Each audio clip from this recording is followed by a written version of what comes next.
Well, here we are. It's the season finale event, stop number 7 of the FLW Tour here on Lake St. Clair. This event's presented by Mercury. We got Jordan Osborne. Jordan, you've had a fantastic season this year. 2 top 10s, you made a couple other top 30 cuts. Things are rolling pretty good for you. Yeah, it's going good. It's been an awesome season. Not one I really expected to go as well as it has. Just, you know, as my first couple of years have gone on, I felt like I would grow, but not take that big of a leap. But I'm definitely excited about it. Well, you're pretty much locked in for the Cup, which has got to be a nice feeling with the final event here.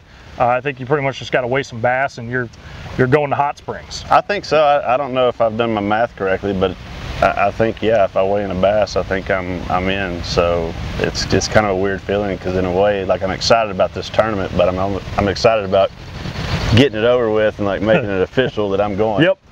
I'm excited. Getting that actual your name on that list we put on the website. Well, we are at St. Clair. A lot of smallmouths here. There's some largemouths too, but I don't think we'll be talking too much about those this week. Have you been to St. Clair before?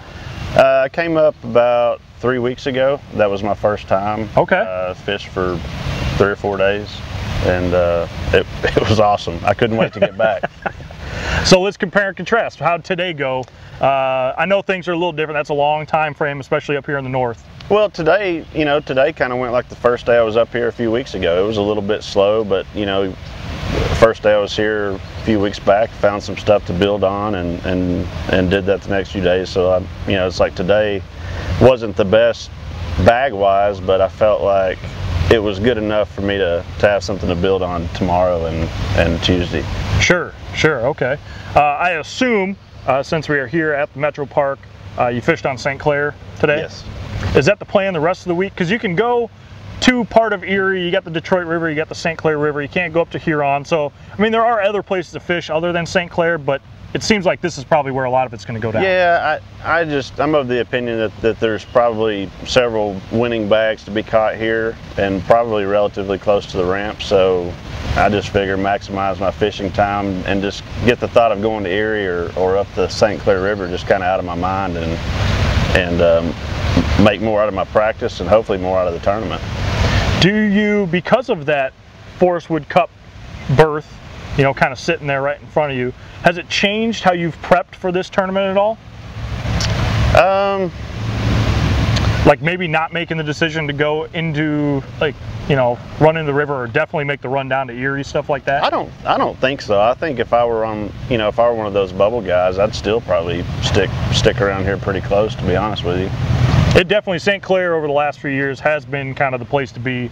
It's not like years ago, like 2008, we came here and it was pretty much, guys caught them here, but Erie was also kind of the deal. That was where you had to go to catch those 25-pound bags. I mean, you could potentially see anybody win from anywhere that you know, we have within our limits, but you know, I think I really think it could be done within a couple of miles of takeoff here, so that's what I'm going to stick with.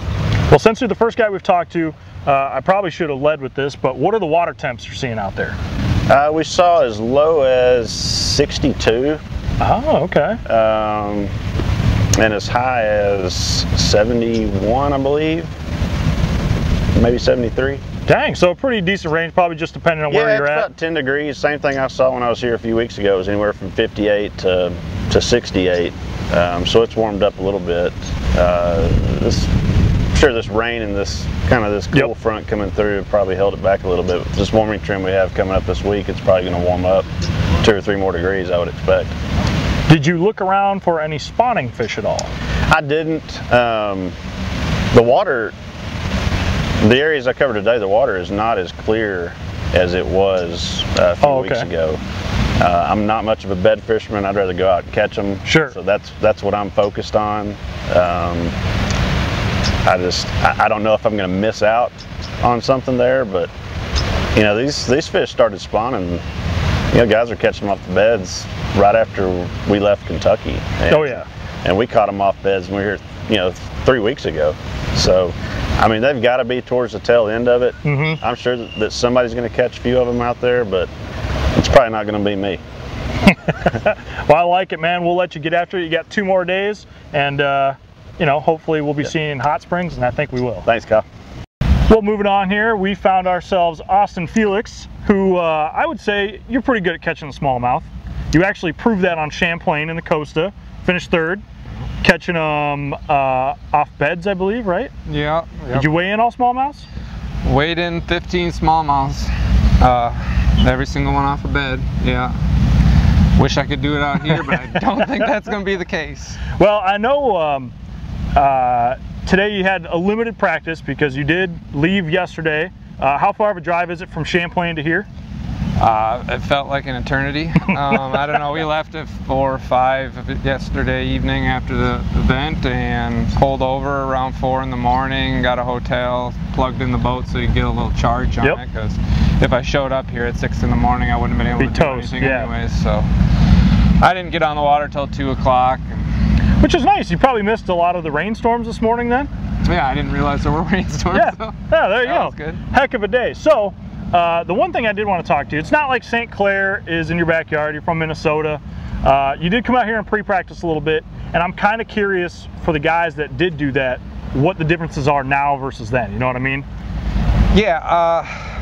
In pre-practice, we couldn't go over to Canada. It was still off limits, so that's still a whole wild card that I don't know that much about. A lot of the fish were still on bed. I was catching them off a bed.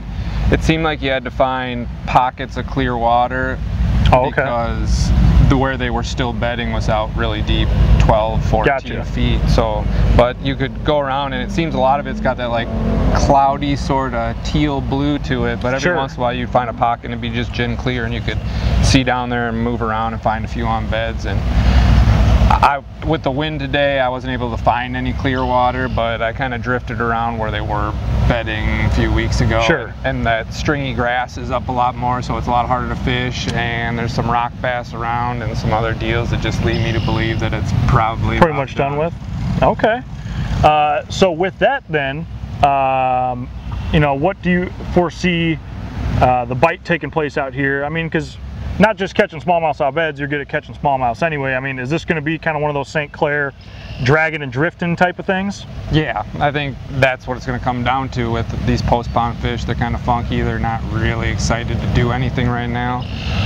I saw a bunch of mayflies driving in here, and all the gas stations are covered with them. I assume that's going to be a player. I wasn't out here early enough to really take part in it. It's kind of more of a morning deal. I have played around with the mayfly pattern on other Great Lakes before, and it can be really fun, say when it gets slick off calm and you can kind of see them come up and slurp and stuff. But, yeah, it'll definitely play a part. It'll probably keep a lot more fish shallow, but we're just gonna have to see. Like I said, I've only got 6 hours so far, so I got a lot of work to do the next 2 days to kind of figure it out.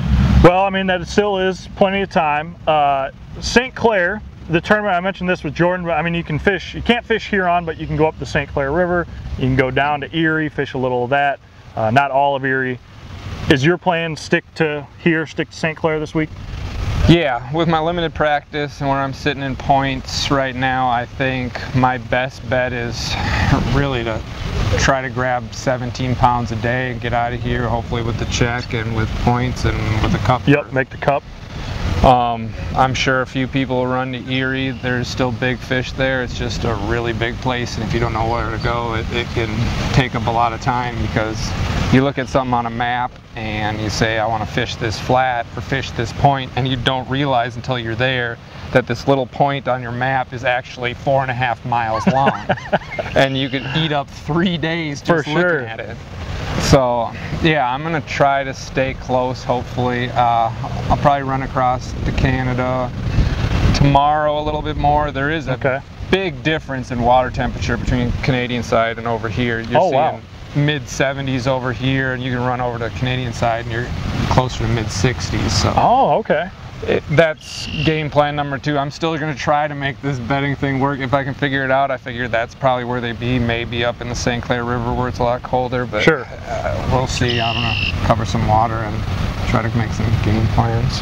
Well, the final thing I want to ask you is, I mean, you're pretty good at catching them on a Kitech, whether that be a swim bait. You used the Shad Impact, right? The drop shot bait. But I feel like that Kitech bite that's got to start getting pretty juicy out here right now. You think you'll catch a couple on that this week? I'm sure I'll throw it a bunch, yeah. Have you ever met a smallmouth that doesn't like a Kitech? I've made more money on a Kitech on tour than and all the other baits I throw combined, so yeah, I got it tied on at least 3 rods right now on my deck. Ooh, I like it. I like it. Well, you got a couple days left to figure it out. I'm gonna let you go get some sleep, and don't let my pundit picks down this week, please. Right. I need See you. what I can do.